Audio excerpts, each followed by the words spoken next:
¿Qué es lo que realmente hace una familia? ¿La sangre? ¿Un apellido? ¿Compartir una dirección? ¿O es algo más silencioso, como el sonido de alguien que se queda cuando todos los demás ya se han ido? Esta es la historia de un pequeño niño que lo perdió todo, a sus padres, su hogar, incluso su voz, y de un hombre que se lo devolvió todo, no con gestos grandiosos, sino con paciencia, con bondad, y con ese tipo de amor que el mundo suele olvidar. Es una historia sobre el poder de estar presente, sobre cómo un hombre roto le dio a un niño roto algo invaluable, la sensación de ser visto. Si alguna vez has creído que el amor puede sanar, que la bondad silenciosa importa, o que la familia se construye con actos de amor y no solo con lazos de sangre, entonces esta historia es para ti. Acércate. Esta historia se queda contigo. Mateo tenía 5 años el día que el mundo dejó de tener sentido. Iba sentado en el asiento trasero, moviendo las piernas y con los dedos pegajosos de jugo, cantando una tonadita tonta de la radio, que a su papá le encantaba tararear. El sol se colaba por las ventanas como jarabe dorado. Su mamá reía, de verdad reía, por algo que su papá había dicho. Mateo ni siquiera alcanzó a escuchar las palabras. Estaba demasiado ocupado absorbiendo el momento, el calor, la seguridad, hasta que llegaron los chillidos de las llantas, el sonido del metal retorciéndose, y después, solo oscuridad. Cuando Mateo despertó en el hospital, el cuarto olía a plástico y cloro. Su pequeño cuerpo estaba lleno de rasguños y tenía una fractura leve en la muñeca, ahora envuelta en un yeso apretado. Las enfermeras iban y venían con sonrisas suaves y voces demasiado alegres, llamándolo cariño y niño valiente. Pero sus ojos estaban tan llenos de lástima que, lejos de consolarlo, le apretaban más el pecho. Nadie quería decirle dónde estaban sus padres, hasta que llegó la mujer. Era una mujer de unos 30 y tantos años, vestida con un traje negro discreto y un collar de perlas falsas que brillaban bajo la luz fluorescente. Su maquillaje estaba impecable, pero sus ojos rojos traicionaban el esfuerzo, como si hubiera practicado verse devastada en el coche antes de entrar. «Mateo», susurró, agachándose junto a su cama. «Soy yo, tu tía Claudia». Él parpadeó, confundido. Apenas recordaba verla una vez al año, en Acción de Gracias, cuando ella y mamá se abrazaban de manera tensa y hablaban con voces demasiado formales. Nunca antes se había arrodillado frente a él. Nunca le había mirado así, directo a los ojos. «Tu mami y tu papi ya no van a volver, corazón», dijo, con la voz quebrándose justo en los momentos correctos. Mateo no dijo nada. Su garganta se cerró como un puño, pero Claudia siguió hablando, pasándole los dedos entre los rizos, como si tuviera derecho a hacerlo. «No te preocupes, mi amor. Yo me voy a hacer cargo de ti ahora, tal como le prometí a tu mamá. Vas a vivir conmigo. Yo seré tu familia». Mateo asintió. ¿Qué más podía hacer un niño de 5 años? Los primeros días en casa de Claudia fueron extraños. El departamento estaba lleno de cosas caras, mesas de vidrio, alfombras blancas, esquinas filosas. Mateo no podía tocar nada. Intentaba ser silencioso. Se sentaba en las esquinas. Coloreaba con crayones rotos que alguien encontró en un cajón. Pero todo lo que hacía parecía provocarle un suspiro de fastidio a Claudia. «No arrastres los pies, Mateo. No hables con la boca llena. Por el amor de Dios, no te limpies la nariz en la manga». Por las noches, le daban una cama plegable en el cuarto de lavado. La primera vez que lloró bajito en su almohada, Claudia abrió la puerta, encendió la luz de golpe y le espetó. «No eres el único que está de luto, ¿sabes? Deja de hacer todo sobre ti». Mateo se mordió la lengua. No dijo nada. Solo abrazó con fuerza la única foto que tenía de sus papás. En menos de una semana, Claudia había vendido la casa de sus padres. «Ay, no me veas así», dijo cuando él preguntó por qué. «No puedo seguir pagando la hipoteca de la fantasía de una pareja muerta. Además, esa casa ya se estaba cayendo a pedazos. Después, vendió el coche. Después, vació la cuenta del seguro. ¿Tienes idea de lo agotador que es manejar todo esto sola?», le espetó una noche, mientras se bebía de un trago la mitad de su copa de vino. «Abogados, papeles, trabajadores sociales respirándome en la nuca. Yo no pedí esto. Mateo estaba de pie en el pasillo, en pijama, su pequeño cuerpo casi tragado por las sombras. Yo tampoco lo pedí, susurró. Ella no lo escuchó, o fingió no escucharlo. 3 semanas después, la máscara se cayó por completo. Claudia estaba al teléfono, paseándose por la cocina, sin saber que Mateo estaba sentado bajo el mostrador, construyendo una torre con sobres de azúcar. No, todavía no me he gastado todo, decía ella. Pero no me presiones. El chamaco sigue aquí. No puedo simplemente deshacerme de él y quedar como una monstruo. Hay papeleo. Sí, sé lo que estoy haciendo. Mateo no se movió. Ni siquiera respiró. Sus dedos temblaban sobre un sobrecito de Splenda. Esa misma noche, Claudia quemó la cena. Cuando Mateo se ofreció a ayudar, ella estalló. «Tú no eres mi responsabilidad», gritó.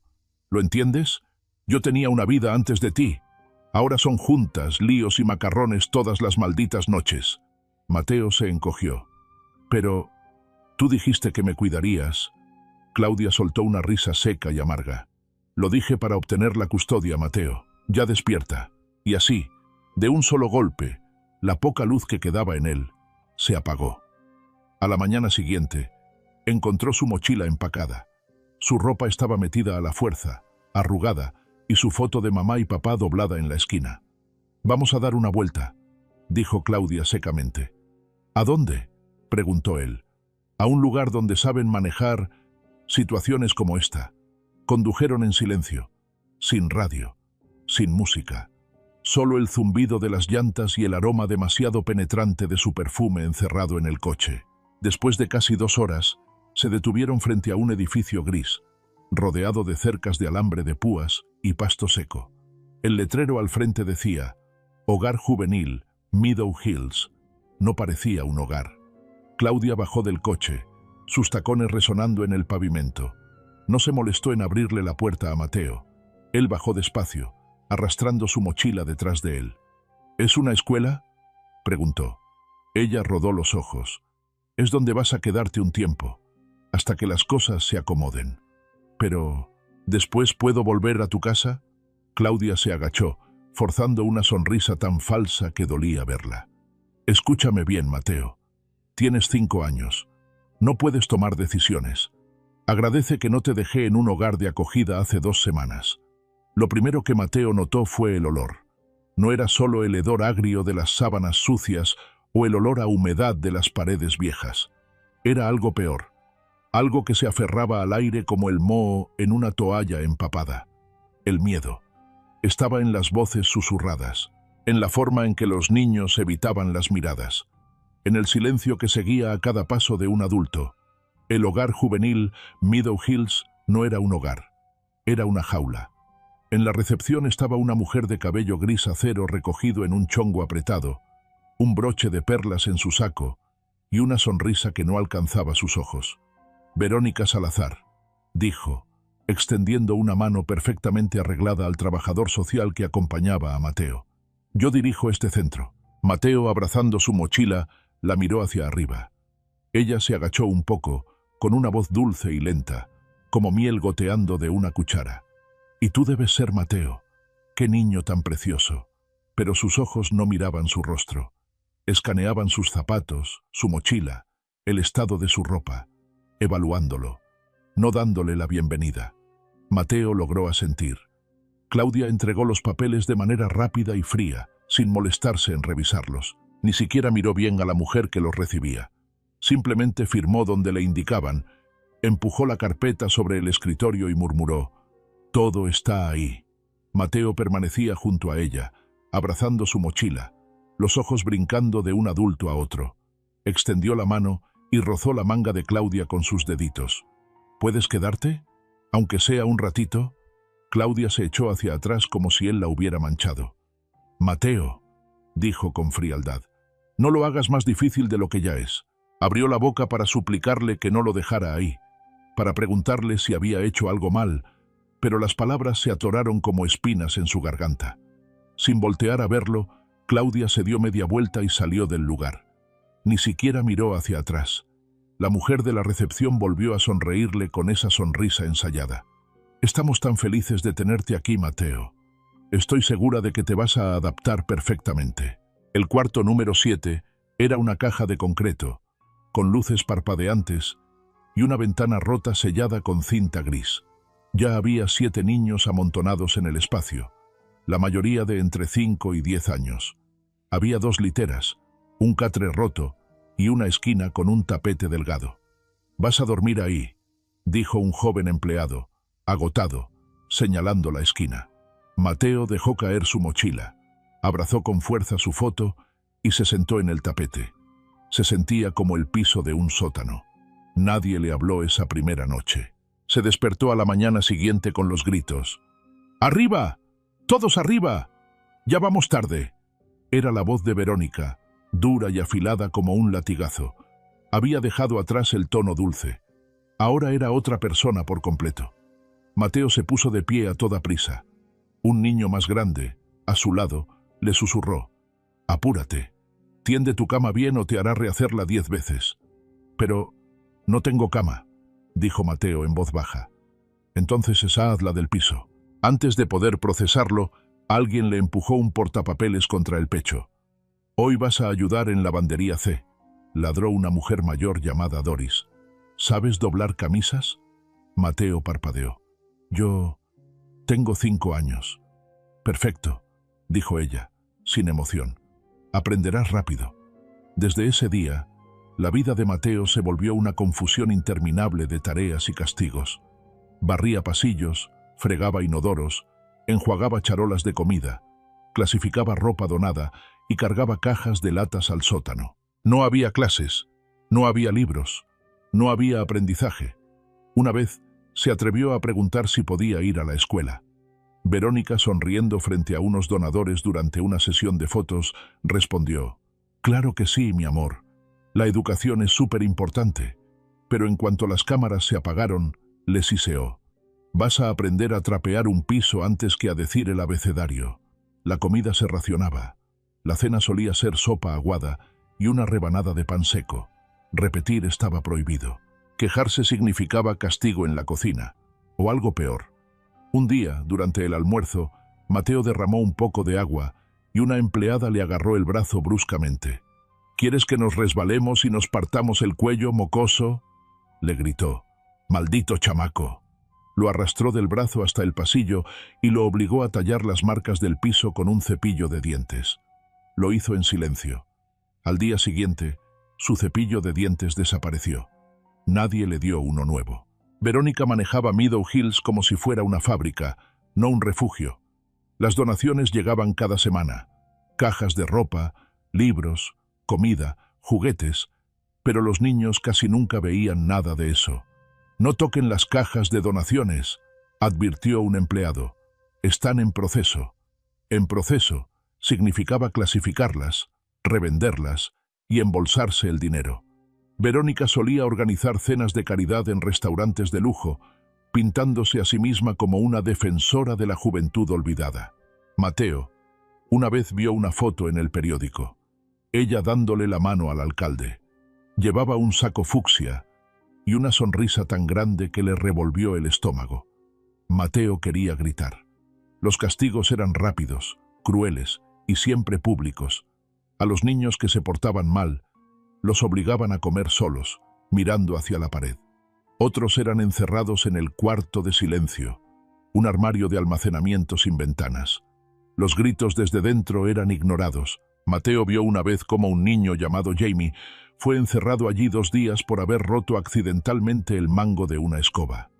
«No fue mi culpa», sollozaba Jamie cuando lo dejaron salir. «Estaba vieja.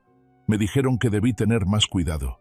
Después de eso, Mateo aprendió a moverse como una sombra, sin ruido, sin desorden, sin errores. Pero incluso entonces, Verónica encontraba motivos para castigar. Una tarde, mientras Mateo trapeaba el pasillo principal, Verónica irrumpió caminando en tacones altos, hablando fuerte por teléfono. Cuando resbaló ligeramente en el piso aún mojado, se giró hacia él con una mirada llena de veneno. «¿Qué? Eres tonto. No pusiste un letrero de advertencia. Y yo, no me dieron uno». balbuceó Mateo. ¡Paf! El sonido de la bofetada resonó por todo el pasillo. Su mejilla ardió. Sus ojos se llenaron de lágrimas. Pero no lloró. Levantó la mirada hacia ella y no dijo nada. Eso la enfureció aún más. «Limpia esto otra vez», le siseó. «Y la próxima vez que me hagas tropezar, vas a pasar un mes fregando baños». Esa noche, Mateo se acostó en su tapete, con la cobija jalada hasta la cabeza, escuchando la respiración de los demás. Un niño tosió toda la noche. Nadie fue a revisarlo. Mateo miraba la fotografía deslavada de sus padres, iluminada apenas por la luz débil que se colaba por la rendija de la puerta. «Los extraño», susurró. «No sé si pueda aguantar mucho más». Pero no hubo respuesta. Solo el viento afuera, suave y frío, como el piso debajo de él. Mateo empezaba a entender algo terrible. No era solo que Claudia no lo quisiera, era que nadie ahí lo quería. Ni Verónica, ni el personal, ni siquiera el sistema. Tenía 5 años, y ya era invisible. La primera vez que Mateo vio al hombre fue un martes por la tarde. Estaba sentado con las piernas cruzadas en las escaleras de entrada de Meadow Hills, con una bolsa de lona a su lado y una sonrisa tranquila en su rostro curtido. Su suéter gris tenía parches en los codos, sus jeans estaban gastados en las rodillas y sus zapatos claramente habían vivido mejores épocas. Parecía más alguien esperando el camión que un hombre a punto de cambiarle la vida a un niño. En su regazo sostenía una latita. De ella sacaba pedazos de galletas, rotos, irregulares, algunos con bordes afilados. Tomó 3, las envolvió cuidadosamente en una servilleta y se las entregó a una niña de no más de 8 años. «Para ti», dijo con suavidad, «una por cada trencita». Ella soltó una risita y corrió de regreso al otro lado de la reja, escondiendo las galletas como si fueran un tesoro. Mateo observó todo desde detrás de las cortinas del salón común. Había algo extrañamente reconfortante en ese hombre, como si no perteneciera al mismo mundo que Verónica o el personal amargado y silencioso. Se veía bondadoso. Esa noche, Mateo le preguntó al chico mayor del cuarto 7, «¿Quién es ese señor de las galletas?» «¿Él?», respondió el chico. «Es el señor don Rafael. Viene seguido. Nadie sabe por qué». Don Rafael empezó a aparecerse 2 veces por semana, generalmente los martes y sábados. Siempre traía algo consigo. A veces era una bolsa de papel llena de plátanos demasiado maduros y manzanas pequeñas, golpeadas pero dulces. Otras veces, una caja de cartón con juguetes viejos que había arreglado, una muñeca con ojos nuevos de botón, un rompecabezas con piezas recortadas a mano, un carrito de control remoto con ruedas disparejas que aún corría. Los niños lo adoraban. Corrían hacia la reja en cuanto lo veían. Le susurraban chistes y le mostraban dibujos que habían hecho solo para él. No les importaba que sus suéteres estuvieran rotos o su barba dispareja. Para ellos, don Rafael era magia. Magia silenciosa. Pero Verónica lo odiaba. «¿Otra vez tú?», le soltó una mañana al verlo llegar con una pequeña hielera. «¿Qué traes ahora?» «Yogurt caducado. ¿Una bolsa de latas abolladas que encontraste atrás de un supermercado?» Don Rafael sonrió, suave, imperturbable. «Fresas hoy. Las iban a tirar. Están perfectamente buenas». Verónica cruzó los brazos, con la voz goteando desprecio. «¿Tú crees que estos niños necesitan lástima envuelta en plástico? Ellos necesitan disciplina, orden, un futuro. Necesitan fresas», respondió simplemente. El rostro de Verónica se tensó. «Sabes que no puedes entrar durante horas de operación. Ya conoces la política». Don Rafael asintió. «Entonces esperaré aquí». Y así lo hizo, durante horas. A veces bajo la lluvia, a veces bajo el calor sofocante. Nunca se quejaba. Un jueves, le asignaron a Mateo limpiar el pasillo de la entrada. A través de la ventana agrietada, vio a don Rafael sentado bajo el gran arce, rodeado de un grupo de niños pequeños. Estaba tallando algo en madera con una navaja de bolsillo, cuidadoso, lento, preciso. Verónica salió hecha una furia, sus tacones repiqueteando en el pavimento. «¿Ahora qué haces? ¿Tallando armas?», espetó. «Es un pato», respondió don Rafael. ¿Un pato? Para Kayla. Dice que extraña la granja donde vivía antes. Verónica soltó una carcajada despectiva. Esos chamacos se van a olvidar de las granjas, de los patos y de ti más rápido de lo que crees. Estás perdiendo tu tiempo. Don Rafael no dijo nada. Le entregó el pato de madera casi terminado a Kayla y le guiñó un ojo. La niña lo abrazó como si fuera un tesoro. Mateo no sabía por qué no podía dejar de mirar al hombre. Quizá porque todos en Meadow Hills lo hacían sentir invisible. Pero don Rafael miraba a los niños como si fueran todo el cielo. No como cargas, no como estadísticas, solo como niños. Una tarde lluviosa, Mateo reunió el valor para acercarse a la reja. Don Rafael estaba sentado en su banco habitual, empapado, pero sonriente. «Hola», dijo Mateo tímidamente.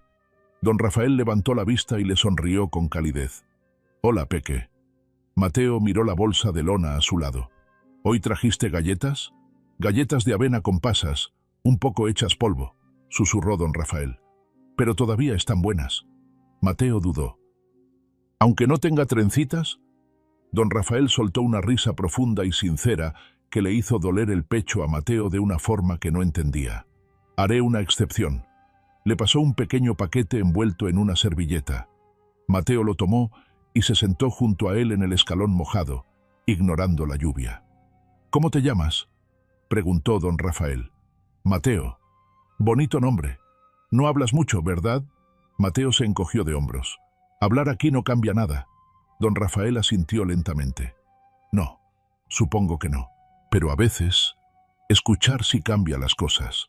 Lo que nadie sabía, y mucho menos Verónica, era que don Rafael había estado donando de manera anónima a Meadow Hills durante años. Cada mes, enviaba un cheque de 5 cifras a nombre del Fondo Evelyn Hope, llamado así en honor a su madre. Nunca puso su nombre. Nunca pidió reconocimiento. Solo quería ayudar. En silencio. Con dignidad. Cuando Verónica tomó el control del centro, 5 años atrás, don Rafael notó los cambios de inmediato. Menos clases, sin tutores, niños más delgados, más tristes, más callados. Empezó a visitar el lugar para verlo con sus propios ojos. Y lo que vio le rompió el corazón. Pero guardó silencio. No porque fuera impotente, sino porque había aprendido que el poder solo sirve si se usa con sabiduría. Así que observó, escuchó, tomó notas y esperó. Un día, Verónica lo acorraló detrás del comedor. «¿Te crees un salvador o qué?», le siseó. «¿Viniendo aquí con tus cachivaches rotos y tus bocadillos rancios?». Don Rafael la miró directo a los ojos, sin mostrar ni una pizca de emoción. «Vengo porque nadie más lo hace». Verónica torció el gesto, llena de desprecio. «Das lástima». Él no respondió. Pero esa noche, de vuelta en su modesta cabaña, don Rafael abrió un cajón lleno de carpetas, cada una etiquetada con fechas, fotos, nombres. Añadió una nueva hoja. Mateo Reyes, 5 años, durmiendo en el piso, moretón en la mejilla izquierda. Ya, no solo estaba visitando, ahora estaba reuniendo pruebas, y algún día las usaría. Mateo no sabía nada de esto. Para él, don Rafael solo era el señor de las galletas quebradizas y la voz que nunca gritaba. Era el único adulto que lo miraba sin esperar nada a cambio. Y quizás, solo quizás, era el primer rayo de esperanza que Mateo veía en mucho, mucho tiempo. Ese año la primera nevada llegó temprano. La nieve había estado cayendo desde antes del amanecer. Para el mediodía, el mundo fuera de Meadow Hills estaba cubierto de un manto blanco, suave, pesado, ahogando los crujidos y lamentos habituales que acechaban los pasillos del centro.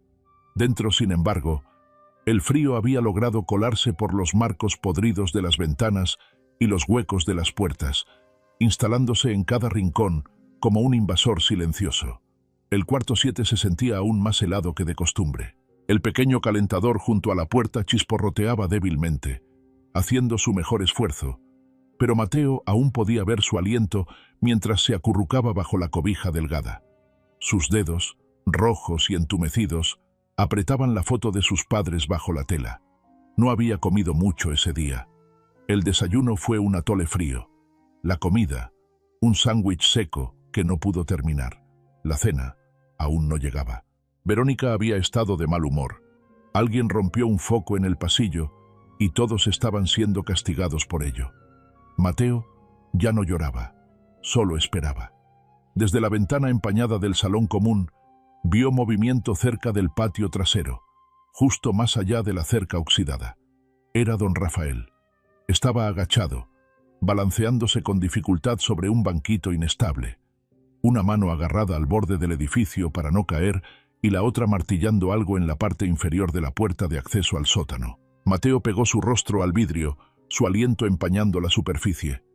El viento azotaba la nieve en todas direcciones, enredándola en el cabello de don Rafael, cubriendo sus hombros de blanco.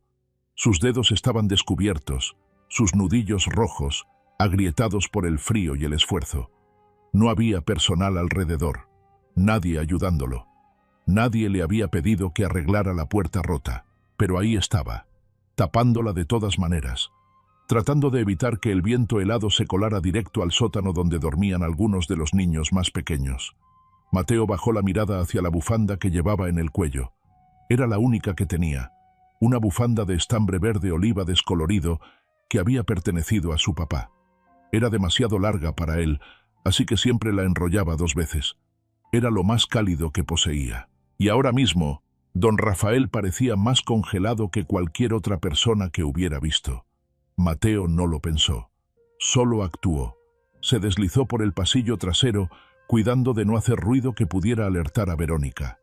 Salió por la puerta lateral, bajó los escalones resbalosos y se lanzó al viento. Don Rafael no lo notó al principio, no hasta que Mateo jaló suavemente el dobladillo de su abrigo. El hombre miró hacia abajo, sorprendido. «¿Mateo? Estás temblando», dijo el niño, apenas en un susurro. Antes de que don Rafael pudiera responder, Mateo se quitó la bufanda y con sus pequeños dedos temblorosos trató de enrollársela alrededor del cuello. Olía a invierno, a polvo, a infancia. Don Rafael se quedó congelado un momento, no por el frío, sino por algo más profundo. Miró el rostro del niño, tan serio, tan tranquilo a pesar de la nieve que le golpeaba las mejillas, y sintió cómo algo dentro de él se fracturaba. «Mateo», dijo suavemente, «no tenías que...». «Quise hacerlo», lo interrumpió Mateo. «¿Por qué?». Mateo lo miró con unos ojos demasiado viejos para tener solo 5 años. «Porque eres el único adulto aquí que no me grita». Las palabras quedaron suspendidas en el aire. Don Rafael parpadeó. 1 vez, 2 veces. Luego se agachó lentamente, apoyando una mano en la pared para no perder el equilibrio, hasta quedar a la altura del niño. «Gracias», dijo, con la voz ronca. «Eso significa más de lo que imaginas». Se sentaron en el borde de ladrillo del jardincito, la nieve acumulándose sobre sus hombros, sin decir nada durante un buen rato. La bufanda seguía colgando del cuello de don Rafael, y las orejas de Mateo ya estaban rojas por el viento, pero a él no le importaba. «¿Puedo preguntarte algo?», dijo Mateo al fin. «Claro. ¿Por qué vienes aquí?». Don Rafael sonrió apenas. «Porque alguien muy importante para mí venía aquí también». «¿Quién?». «Mi mamá», respondió, mirando hacia los árboles más allá de la cerca. «Se llamaba Evelyn. Solía ser voluntaria aquí cuando yo tenía más o menos tu edad. En aquel entonces no se llamaba Meadow Hills. Era más pequeño, más cálido. Ella traía libros, pintaba las paredes, se sentaba con los niños que no hablaban mucho. ¿Como yo?». «Exactamente como tú». El ceño de Mateo se frunció. «¿Ella era buena?». «Ella era luz», dijo don Rafael en voz baja. Cuando entraba a un cuarto, la gente se enderezaba. No por miedo, sino porque querían ser mejores. Ella creía que todos los niños merecen ser vistos, merecen estar seguros, merecen ser amados. Mateo se quedó callado un momento. «¿La extrañas?». Don Rafael asintió. «Todos los días». «Yo también», susurró Mateo. «Digo, extraño a mi mamá y a mi papá. A veces ya ni siquiera recuerdo cómo sonaban sus voces. Intento muy fuerte, pero siento que se están desvaneciendo». Los ojos de don Rafael se llenaron de ardor, y no por el frío. «Eso es lo cruel del duelo, Mateo. Quiere hacerte olvidar el amor para que duela menos. Pero el amor merece ser recordado. Mateo desvió el rostro, parpadeando rápido. No me gusta estar aquí. Lo sé, dijo don Rafael. No es así como deberían ser las cosas. ¿Puedo quedarme contigo?, preguntó de pronto Mateo, con la voz quebrándose. Aunque sea un ratito, no como mucho. Don Rafael lo miró hacia abajo, sintiendo cómo el corazón se le rompía en 1000 pedazos. Ojalá pudiera llevarte conmigo ahora mismo, dijo don Rafael, con toda sinceridad. Pero es complicado. Complicaciones de adultos. Mateo no discutió. Solo asintió lentamente y se metió las manos bajo las axilas para mantenerse caliente. Don Rafael se puso de pie y se quitó el abrigo. Se lo envolvió sobre los hombros a Mateo. El niño abrió los ojos, sorprendido. «¿Te vas a congelar?» «Estoy viejo», respondió don Rafael sonriendo. «Ya he tenido suficiente calor en mi vida. Tú lo necesitas más». Esa noche, de vuelta en el cuarto 7, Mateo se durmió con el abrigo doblado sobre su cobija. No le importaba si el personal se lo quitaba en la mañana. Por primera vez en semanas, el frío no le calaba hasta los huesos, y por primera vez en meses, soñó con algo que no era gris ni silencioso. Soñó con patos, galletas de fresa, y una mujer llamada Evelyn que creía que todos los niños merecen ser amados. La foto siempre había estado con él. Mateo la guardaba metida dentro de la solapa frontal de su mochila, envuelta cuidadosamente en una bolsita de plástico para protegerla de la humedad. No era nada especial. Una impresión de 4x6 pulgadas, con una esquina doblada y los colores deslavados por el tiempo. Pero para Mateo, era su mundo entero. En la foto, su mamá y su papá estaban parados frente a la pequeña casa azul donde solían vivir. Su mamá reía, la cabeza ligeramente echada hacia atrás, y su papá la abrazaba por la cintura mientras sostenía a Mateo, apenas un bebé entonces, en su cadera. Mateo no recordaba el momento, pero le gustaba pensar que había sido un buen día. Todos se veían tan felices. Solo sacaba la foto por las noches, bajo la cobija, cuando estaba seguro de que los otros niños dormían. Le hacía sentir que sus padres no se habían ido del todo, que de algún modo todavía podía alcanzarlos si miraba lo suficiente. Esa tarde, Mateo se sintió lo bastante valiente para compartir algo que nunca había mostrado antes. Don Rafael había logrado colarse en la lavandería, uno de los pocos lugares sin cámaras, para reparar una secadora descompuesta que llevaba semanas echando chispas. Mateo, a quien habían asignado doblar toallas, estaba sentado cerca, observándolo mientras el hombre mayor se agachaba con una llave inglesa y una linterna. Hablaban en voz baja. A Mateo le gustaba hablar con don Rafael en lugares así. Se sentía seguro, oculto. ¿Siempre has arreglado cosas?, preguntó Mateo. Don Rafael sonrió. Desde joven, solía desarmar radios solo para ver si podía volver a armarlos. ¿Te enseñó tu papá? Don Rafael se quedó pensativo un momento. No, pero tuve un amigo que sí lo hizo. Mateo ladeó la cabeza. ¿Cómo era? Ruidoso, dijo don Rafael con una risita. Y leal, más listo de lo que él mismo creía. Fuimos juntos a la universidad, inventábamos tonterías en el dormitorio, nos desvelábamos discutiendo de música y política. Era de esas personas que te hacían sentir que importabas, aunque el mundo dijera lo contrario.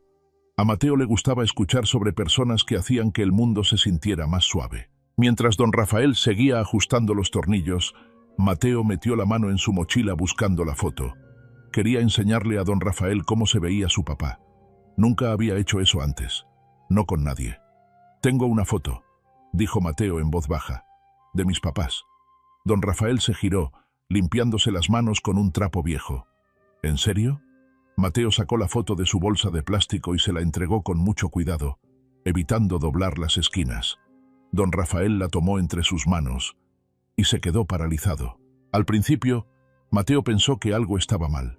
El rostro de don Rafael se puso pálido. Sus ojos se abrieron, fijos en la imagen. La miraba sin moverse, como si el mundo se hubiera detenido. «¿Señor don Rafael?», preguntó Mateo, inseguro. Pero don Rafael no respondió. Se dejó caer lentamente sobre el borde de la mesa de doblar, aún sujetando la foto, como si fuera un fantasma.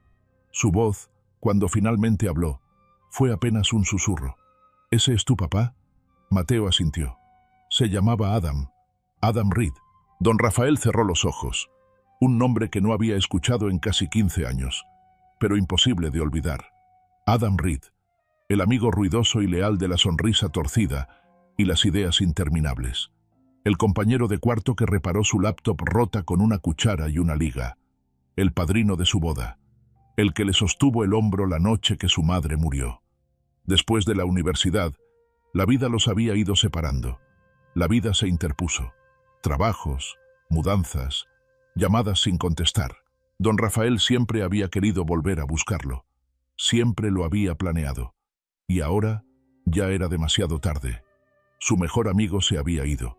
Y su hijo, su único hijo, estaba sentado frente a él, con apenas 5 años y solo, en el lugar más frío que uno podría imaginar. Don Rafael levantó la mirada lentamente. Mateo lo observaba, lleno de incertidumbre. ¿Conociste a mi papá?, preguntó el niño. Don Rafael dudó. Quería decirle que sí. Quería abrazarlo y decirle, «Claro que sí, pequeño. Fue uno de los mejores hombres que he conocido. Y si estuviera aquí, jamás permitiría que acabaras en un lugar como este». Pero no podía. Todavía no. No con Verónica vigilando cada pasillo. No con reglas que prohibían contacto no supervisado con adultos ajenos al personal. No con consecuencias que podrían costarle a Mateo un castigo o algo peor. Así que en su lugar le ofreció una sonrisa suave y le devolvió la foto. «Creo que estaría muy orgulloso de ti». Mateo asintió y guardó la foto con cuidado. Don Rafael no dijo nada más durante un buen rato. A partir de ese momento, algo cambió. Don Rafael se volvió más protector, más atento. Notaba todo más rápido, como cuando Mateo empezó a toser y no se quejaba, o cuando sus calcetas tenían agujeros que intentaba ocultar. Al día siguiente, apareció un par nuevo de calcetas, escondido debajo de su colchón. Mateo también empezó a buscarlo más seguido, siempre con cuidado de no llamar la atención. Se encontraban en rincones silenciosos, en momentos robados entre los cambios de tareas o después de las comidas. Nunca volvieron a hablar de la foto, pero algo invisible había surgido entre ellos ahora. Un entendimiento, un hilo tejido de duelo y memoria. Don Rafael cumplió su promesa de mantenerse en silencio, pero tras bambalinas empezó a investigar, sacando documentos viejos, fotos de la universidad, buscando pruebas, conexiones. Y cuanto más descubría, más claro se volvía. Este no era cualquier niño al que estaba tratando de ayudar. Era el hijo de Adam, el hijo de su amigo, su ahijado, aunque los papeles nunca se hubieran formalizado. El niño del hombre que una vez lo llamó hermano, y ahora estaba pudriéndose en un lugar que trataba a los niños como problemas que administrar en lugar de personas que amar. Esa noche, mientras caminaba de regreso a casa bajo la nieve, don Rafael apretaba con fuerza su libreta. Ya tenía nombres, fechas, pruebas y algo aún más importante, una razón que iba más allá del deber, más allá de la caridad. Iba a salvar a Mateo, y esta vez no llegaría demasiado tarde. Una tarde de sábado, don Rafael llegó más temprano de lo habitual. Apenas puso un pie en la propiedad cuando escuchó gritos provenientes del patio trasero. «Inútil, arruinaste mi ropa. ¿Acaso te das cuenta de eso?». Se quedó helado. Era la voz de Verónica. Se apresuró hacia el patio, donde el sol de la tarde proyectaba sombras duras sobre un terreno de tierra desnuda. Lo que vio hizo que la sangre se le congelara en las venas. Mateo, con la cara manchada de sangre y lodo, las rodillas hundidas en la arena, las manos temblando, lloraba tan fuerte que apenas podía respirar. Su pequeña camisa abotonada estaba rasgada y un moretón fresco comenzaba a hincharse en su mejilla. Verónica se arrodillaba frente a él, apuntándole el rostro con un dedo rígido mientras gritaba: «¿Tú crees que alguien va a sentir lástima de verte llorar así? ¡Patético! Niños como tú dan asco». Mateo solo podía negar con la cabeza, las lágrimas mezclándose con el barro, corriendo en surcos oscuros por su mentón. Y Pava, tratando de decir algo, pero no lograba emitir sonido. Don Rafael se quedó inmóvil unos segundos y luego avanzó. «¡Alto!», dijo. Su voz no fue fuerte, pero cargaba el peso de una tormenta. Verónica se giró, furiosa. «¿Qué haces aquí? Esto no es...». Dije: «Detente, ahora mismo». Don Rafael dio un paso más, colocándose entre ella y el niño. «El niño está sangrando, y lo que estás haciendo va más allá de la crueldad». Verónica entrecerró los ojos. Se calló. «Estoy enseñándole modales». Don Rafael no se movió. «He guardado silencio demasiado tiempo. En un minuto más, ya no tendrás la oportunidad de enseñar nada nunca más». Mateo, temblando, se aferró al dobladillo del abrigo de don Rafael. Don Rafael se agachó y lo levantó con suavidad entre sus brazos, sus manos temblando de furia. La sangre goteaba de la frente y el codo del niño, su ropa estaba hecha trizas, y su pequeño corazón latía con fuerza contra el pecho de don Rafael, como un grito silencioso pidiendo ayuda. Don Rafael siempre había sabido que Meadow Hills estaba roto, pero ahora tenía razones para creer que estaba podrido hasta el fondo. Después de ver todo lo que Mateo había soportado, ya no podía ignorar las grietas. Lo que antes eran observaciones calladas ahora se convertían en preguntas directas en su mente. Lo que antes era simple instinto, ahora era urgencia. El niño no era solo otro rostro olvidado en un sistema que devoraba a los niños. Era familia, y don Rafael ya había perdido demasiado. Empezó observando, en silencio, con paciencia. Cambió sus visitas, llegando más temprano, quedándose más tarde. Tomaba notas mentales con cuidado. ¿Qué puertas siempre estaban cerradas? ¿Qué niños se encogían al pasar ciertos empleados? ¿Qué cajas de donaciones desaparecían misteriosamente del almacén antes de ser abiertas siquiera? Notó el garage de almacenamiento en el patio trasero, donde 2 veces por semana marchaban a los niños en grupos para clasificar, limpiar y reempaquetar las donaciones sobrantes. Vio a niños de 10 años doblando abrigos de diseñador y puliendo utensilios de cocina, sudando bajo la supervisión de adultos, para luego regresar a cenar con los dedos llenos de moretones y el estómago vacío. Escuchó susurros en los pasillos. «No rompas nada o te dejan sin cenar otra vez». La semana pasada Timmy tropezó y tiró una bolsa de juguetes. Lo encerraron en el armario de blancos toda la noche. Creo que la señora Verónica vendió las tabletas. Estaban aquí el mes pasado y ahora ya no. Al principio, sonaba a rumores, a exageraciones, pero luego lo vio con sus propios ojos. Una noche de martes, don Rafael regresó al centro porque había olvidado su caja de herramientas en el pasillo trasero. Todo estaba en silencio. El personal fuera de turno, los niños encerrados en sus habitaciones. Mientras pasaba junto al armario de mantenimiento, escuchó un sonido. Sollozos. Se detuvo. Luego, un golpeteo débil. 3 golpecitos. Siguió el sonido hasta encontrar la pequeña sala de blancos, cerrada con llave desde afuera. Se agachó junto a la puerta y habló suavemente. «¿Quién está ahí?». Hubo una pausa. Luego una vocecita apenas audible. «Marisol». El corazón de don Rafael se detuvo. Marisol tenía 7 años. Era pequeña, callada. Le gustaba hacer pulseras de diente de león. Esa mañana había tenido el ojo hinchado. Intentó girar la perilla, cerrada. «¿Por qué estás aquí?», preguntó. «Rompí la cobija», susurró. La señora Bloom dijo que no merecía dormir como los demás. Don Rafael se quedó congelado, la rabia corriéndole por las venas. Marisol llevaba casi 2 días encerrada ahí. Esa noche, al llegar a casa, abrió el cajón que había mantenido bajo llave durante años. Adentro, guardaba objetos de otra vida, viejas credenciales de consultoría de seguridad, micrófonos de repuesto y 2 cámaras diminutas, del tamaño de un botón de camisa. Las cargó durante la noche. A la mañana siguiente, pegó una de las cámaras debajo del gabinete del extintor principal, apuntando hacia la oficina de recepción.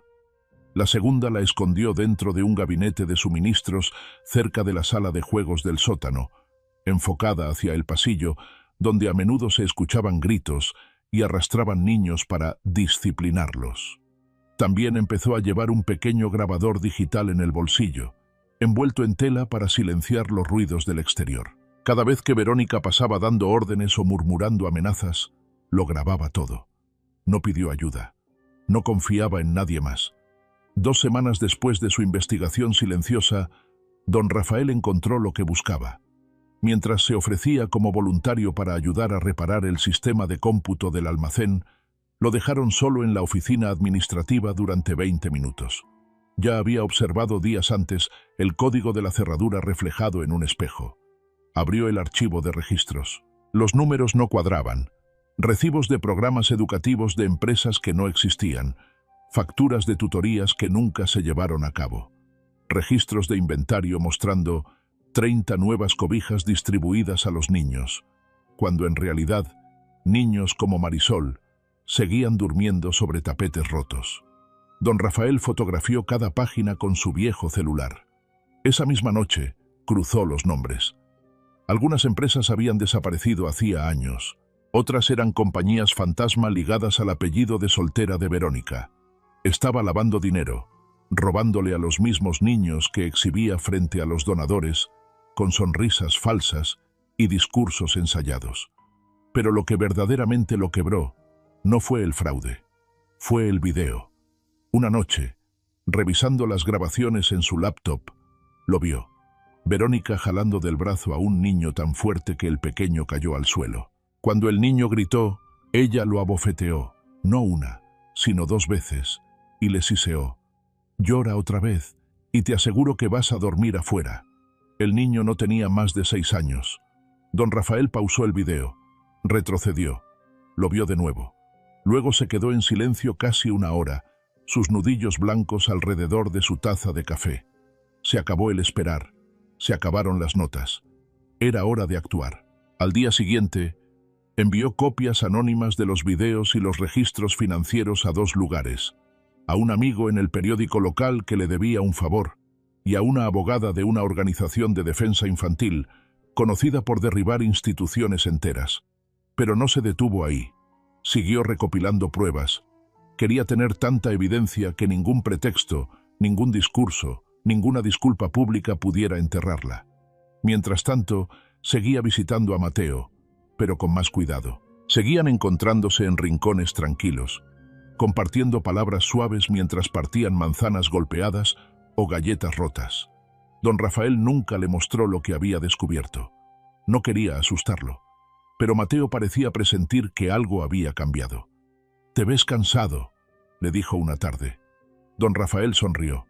«Es porque estoy cargando un secreto». Mateo parpadeó. «¿Es un secreto bueno?» Don Rafael pensó un momento. «Lo será, muy pronto».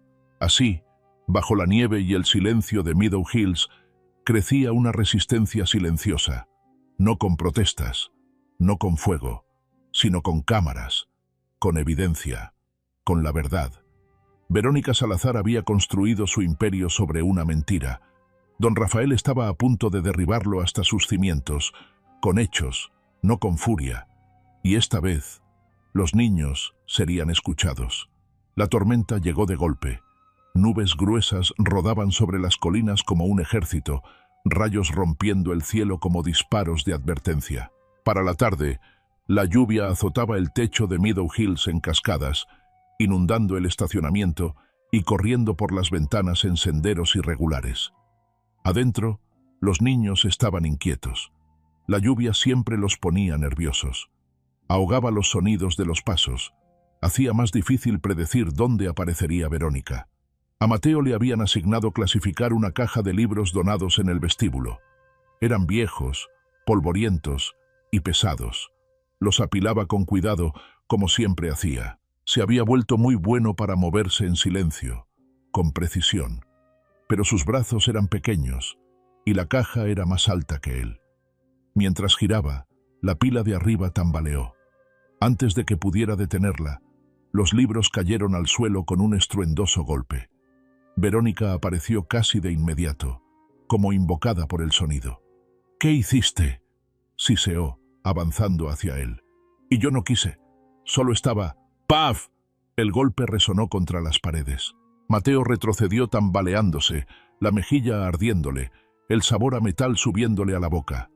«Malagradecido mocoso, escupió ella, agarrándolo del cuello de la camisa. ¿Crees que esto es un parque de juegos? Esos eran libros donados. ¿Tienes idea de cuánto valen?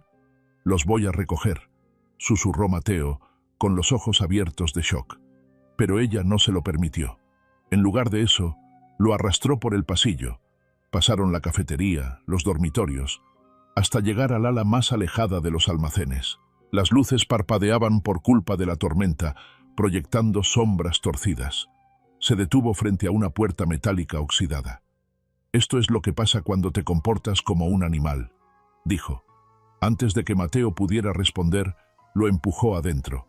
La puerta se cerró de un portazo detrás de él, seguido del sonido de un cerrojo pesado girando.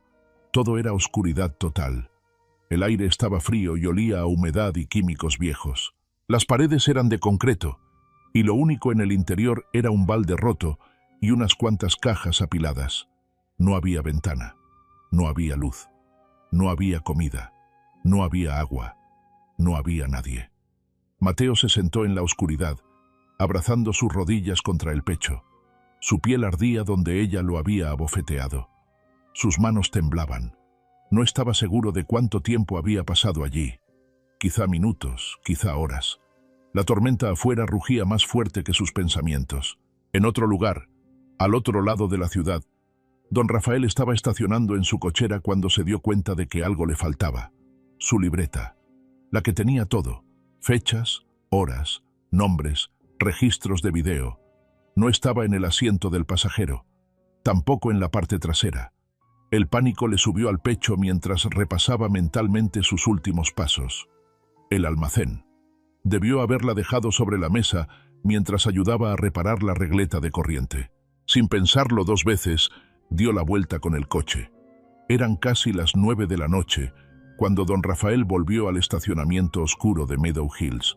El edificio estaba en silencio.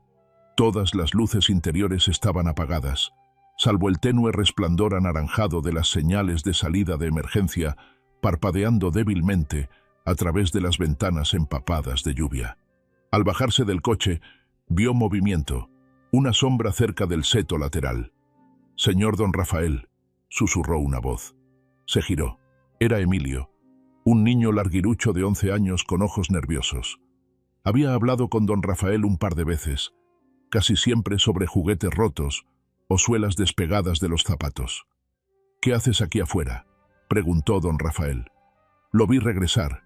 Yo creo que algo anda mal con Mateo». Don Rafael se tensó. «¿Qué quieres decir?». «Se lo llevó la señora Bloom, después de que tiró los libros. Le pegó. Luego lo arrastró hacia el ala de suministros. No lo hemos visto desde entonces». El aliento se le atoró a don Rafael. «¿Estás seguro?». Emilio asintió. «Ella solo lleva niños ahí cuando está muy enojada». Don Rafael no preguntó más. Corrió.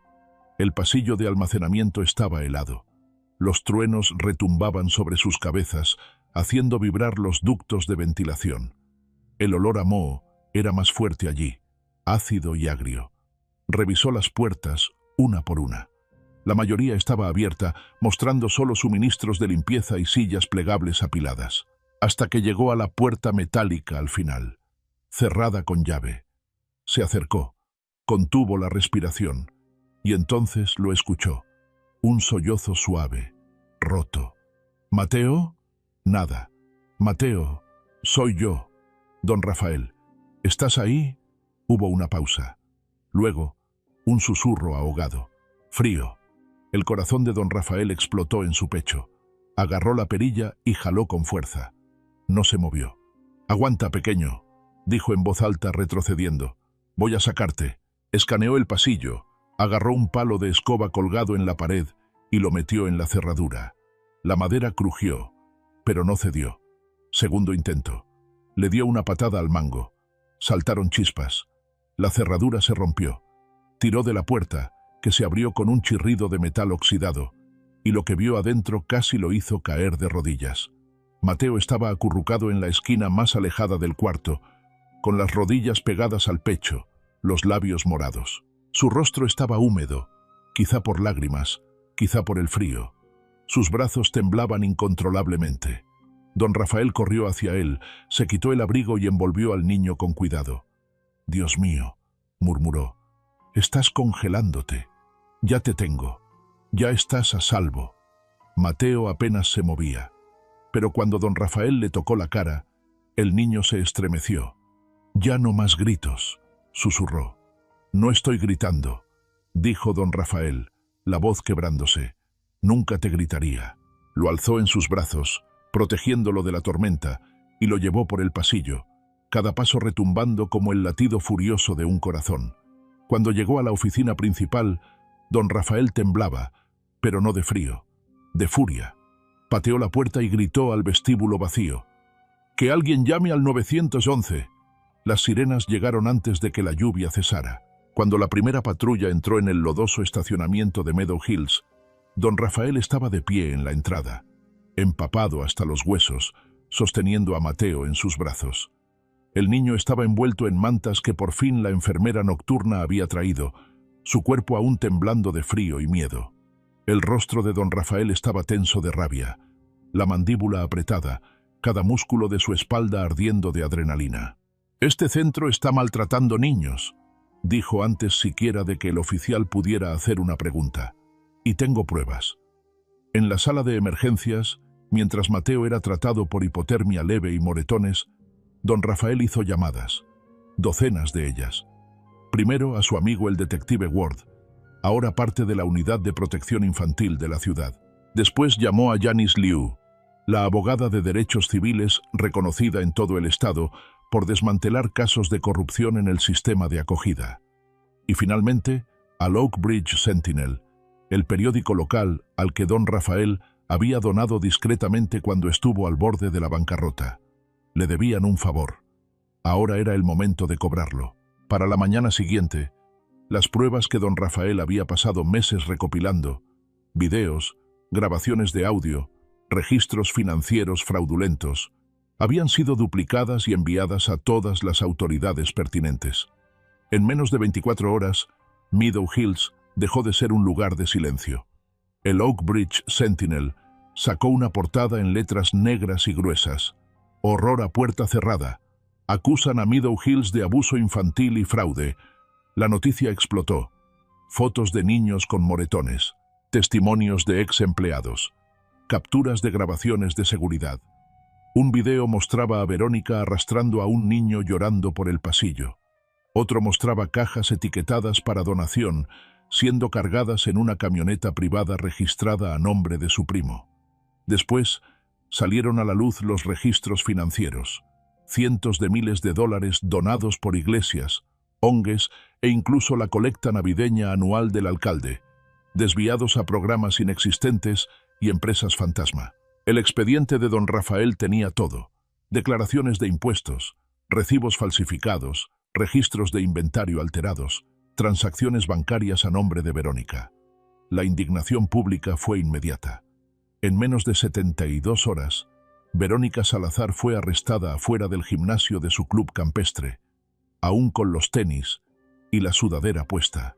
La imagen de ella, siendo esposada por dos oficiales, se volvió un símbolo, compartida en redes sociales con leyendas como «Por fin, dejó a los niños morir de hambre y les robó». Se acabó el esconderse detrás de una buena imagen pública. Se le imputaron 5 delitos graves: poner en peligro a menores, agresión agravada contra un menor, confinamiento ilegal, uso fraudulento de fondos caritativos, evasión de impuestos y malversación de fondos. Durante su audiencia, Verónica se declaró no culpable. Su abogado culpó al estrés, a retos de administración y a una venganza de un viejo amargado sin hijos. Pero nadie le creyó. Esta vez no. El Departamento de Servicios Infantiles lanzó una investigación de emergencia. En 2 días, Meadow Hills fue cerrado oficialmente y los 37 niños fueron trasladados a hogares estatales certificados o familias de acogida verificadas. Una unidad móvil de terapia fue desplegada para brindar atención psicológica inmediata. Los niños, algunos en silencio, otros demasiado adormecidos para hablar, por fin fueron abrazados, alimentados y escuchados. Don Rafael visitó el centro donde Mateo había sido colocado temporalmente. El niño seguía callado, todavía débil, pero cuando vio a don Rafael, sus ojos se iluminaron. «Dijiste que sería un buen secreto», susurró. Don Rafael se arrodilló a su lado. Y lo fue. La ciudad de Oakbridge no era grande, pero tenía buena memoria. Durante años, Meadow Hills había sido elogiado como un refugio humilde para los olvidados. Verónica Salazar había dado discursos en almuerzos de caridad, organizado galas, aceptado premios comunitarios, había estrechado manos de políticos, vestido a los niños con uniformes limpios solo para las visitas de donantes. Ahora, esos mismos políticos corrían a distanciarse de ella. El alcalde emitió un comunicado público condenando sus acciones. Varios miembros de las juntas directivas de ONGs locales renunciaron avergonzados. Un empresario prominente admitió: «Nunca miramos lo suficiente, y eso también nos hace culpables». Lo que don Rafael no esperaba era cuánta gente lo agradecería. Extraños lo detenían en los supermercados. Padres le enviaban cartas. Antiguos niños del sistema de acogida, ahora adultos, le escribían largos correos contando abusos similares en otros lugares, en otros tiempos. Algunos nunca se lo habían contado a nadie, pero ahora decían: «Si tú pudiste alzar la voz, quizá yo también pueda». No arreglaba todo, pero abrió una grieta en el muro. En las semanas siguientes, se formó una junta comunitaria de emergencia para reevaluar todos los hogares privados del Estado. Las becas fueron redirigidas, se implementaron nuevas medidas de protección, se fortalecieron las leyes para proteger a los denunciantes. Una mañana, Janice Liu, la abogada, llamó a don Rafael con una nota poco usual de admiración en su voz. «¿Sabes?», le dijo, «he trabajado en muchos casos, pero esto de verdad podría cambiar las cosas». Don Rafael se quedó en silencio un momento. Luego dijo: «No quería cambiar el mundo, solo quería cambiar el mundo de un niño». Ella no respondió. No hacía falta. En cuanto a Verónica Salazar, su juicio fue programado para la primavera siguiente. Los fiscales esperaban una condena. Las pruebas eran aplastantes. La opinión pública, implacable, enfrentaba hasta 35 años de prisión. Pero para Mateo, y para niños como él, la justicia no se trataba de la sentencia. Se trataba de ser creído. De que alguien finalmente dijera: «Lo que te hicieron no estuvo bien, y no fue tu culpa». Lo primero que Mateo vio al abrir los ojos fue un techo que no reconocía. Era liso, de un color marfil pálido, iluminado suavemente por el sol de la tarde filtrándose entre las persianas. No estaba descascarado, no tenía manchas, no zumbaba con luces parpadeantes. Por un momento, no estuvo seguro de estar despierto, o si solo era otro de esos sueños de los que siempre despertaba temblando. Entonces llegó el olor, sábanas limpias, antiséptico, y algo más. ¿Canela? Giró ligeramente la cabeza. Su cuerpo dolía en lugares extraños, y la garganta le ardía de sed. Pero podía moverse, podía respirar. Ya no estaba encerrado en la oscuridad. Una figura dormía en la esquina, desplomada en una silla demasiado pequeña para él. Don Rafael. Cuando Mateo se movió, el hombre se removió. «Hola, Peque», dijo don Rafael suavemente, frotándose la cara. «¿Ya despertaste?» Mateo parpadeó. «Pensé que te habías ido». «Nunca», respondió don Rafael. «Solo guardé silencio para que pudieras descansar». Mateo abrió la boca para hacer cientos de preguntas, pero solo una salió. «¿Estoy a salvo ahora?» Don Rafael se inclinó hacia adelante y asintió. «Sí, campeón, estás a salvo. Y no vas a regresar». Los días siguientes pasaron lentamente. Los doctores iban y venían. Las enfermeras sonreían más de lo necesario. Mateo comía comida caliente que no tenía que pelear por conseguir. Y don Rafael se quedó, cada hora, cada comida, leyéndole en voz alta viejas historias de aventuras, dibujando con crayones, incluso dejando que Mateo cortara su sándwich en dos porque, según él, la comida de hospital necesita mejor geometría. Pero el momento más grande llegó cuando dos reporteros aparecieron con cámaras. Don Rafael se paró junto a la cama de Mateo, una mano sobre el hombro del niño, la otra sosteniendo una hoja de papel. Carraspeó. No planeaba hablar en público, comenzó, pero creo que el silencio ha protegido a las personas equivocadas por demasiado tiempo. Respiró hondo. Mi nombre es Don Rafael Herrera. Soy el fundador de la Fundación Evelyn Hope, nombrada así en honor a mi difunta madre. Durante más de una década, he apoyado refugios y casas de transición para niños en todo este estado, incluyendo Meadow Hills. La sala se quedó en silencio. Elegí permanecer anónimo para que el trabajo hablara más fuerte que mi nombre. Pero hoy, eso cambia, porque hoy no estoy aquí como filántropo. Miró a Mateo. Estoy aquí como alguien que hizo una promesa a un amigo que murió demasiado joven, y como alguien que vio cómo un niño caía por las grietas de un sistema que se supone debía protegerlo. Luego, volvió a mirar a las cámaras, con los ojos firmes, pero llenos de fuego. Hoy, no estoy adoptando a un niño. Hoy simplemente lo estoy regresando a donde siempre perteneció, a su familia. Esa noche, cuando las cámaras se fueron y el hospital volvió a estar en silencio, Mateo volteó hacia don Rafael. ¿De verdad lo decías en serio?, preguntó. Cada palabra, respondió él. Mateo guardó silencio durante mucho rato. Luego, en la voz más pequeña, ¿puedo llamarte papá? Don Rafael se quedó congelado. Luego, con ternura, alargó la mano y apretó la mano del niño. Sería un honor. Un año sí. Un año después. La cabaña era pequeña, pero llena de luz. Las ventanas daban al bosque. Campanillas de viento danzaban en el porche. Las gallinas cacareaban en algún lugar del patio trasero. Y adentro, el aroma a hotcakes flotaba en la cocina, mezclándose con el sonido de jazz proveniente de un viejo radio. En la mesa, Mateo, ahora de 6 años, más alto, más fuerte y sonriendo mucho más, mojaba su pan tostado en un charco de miel de maple mientras balanceaba los pies bajo la banca. «No olvides tu mochila», gritó don Rafael desde la estufa. «La empaqué anoche». ¿Así? ¿Con qué? Marcadores. Y del buen papel, no servilletas. Don Rafael sonrió. Ese es mi muchacho. Ahora Mateo iba a una escuela donde se le permitía soñar. Pintaba dragones. Escribía poemas sobre las nubes. Hizo un mejor amigo llamado Jacob, que amaba a las ranas y hacía ruidos de pedos durante los exámenes de ortografía. También dormía en una cama de verdad, bajo un techo que no goteaba, en un cuarto donde podía pegar sus dibujos en las paredes.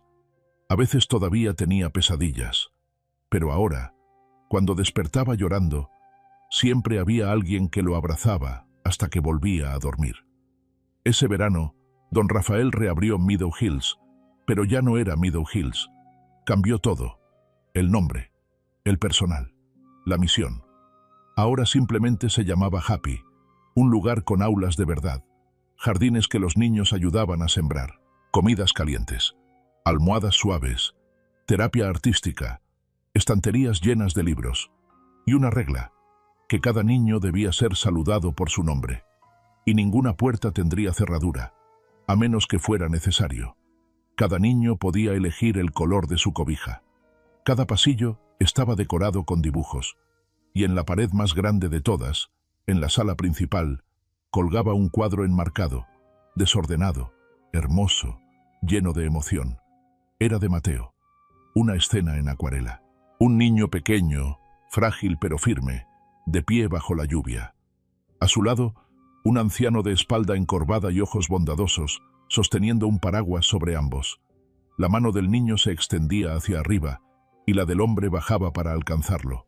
Sobre ellos, un rayo de sol atravesaba las nubes grises. Una línea, pintada con crayón amarillo, cruzaba la parte inferior. Tú no me gritaste, te quedaste. Hay historias que se quedan con nosotros no porque sean grandiosas o heroicas, sino porque nos recuerdan algo profundamente humano, que a veces el amor más fuerte es el amor silencioso, el que aparece cuando nadie más lo hace, el que envuelve a un niño temblando con una bufanda gastada y susurra: «Ahora estás a salvo». La historia de Mateo no es solo de supervivencia, es sobre lo que significa ser visto, ser elegido, ser amado no por ser perfecto, sino simplemente por existir. Don Rafael no entró en la vida de Mateo para ser un héroe. No ofreció caridad, no trató de arreglar todo de la noche a la mañana. Él escuchó, él se quedó, y al hacerlo, se convirtió en algo que ningún sistema podría reemplazar jamás: familia. Esta historia también nos recuerda que los monstruos no siempre se ven como villanos en la oscuridad. A veces usan sacos elegantes y sonríen en galas de caridad. A veces, los lugares más peligrosos son aquellos en los que nos dicen que confiemos. Pero incluso en los rincones más oscuros del mundo puede haber alguien mirando, alguien que elige preocuparse, incluso cuando es incómodo, y a veces eso es suficiente para cambiarlo todo. Así que ahora te hacemos una pregunta. ¿Alguna vez has conocido a alguien que cambió tu vida simplemente estando ahí? ¿Crees que la verdadera familia debe ser de sangre? ¿O es algo que construimos, momento a momento, a través del amor y la lealtad? Si vieras a alguien como Mateo, silencioso, herido, invisible, ¿alzarías la voz? ¿Te quedarías? Y lo más importante, ¿crees que un pequeño acto de bondad puede salvar una vida? Déjanos tus pensamientos en los comentarios. Tu voz importa, tu bondad importa. Y tal vez, solo tal vez, al hablar de historias como esta, recordemos al mundo que la esperanza no viene de sistemas ni de títulos. Viene de personas que se quedan, de personas que escuchan, de personas que actúan. Muchas gracias por vernos. Tu tiempo, tu corazón y tu voz significan más de lo que imaginas. Esperamos que esta historia se haya quedado contigo como se quedó con nosotros.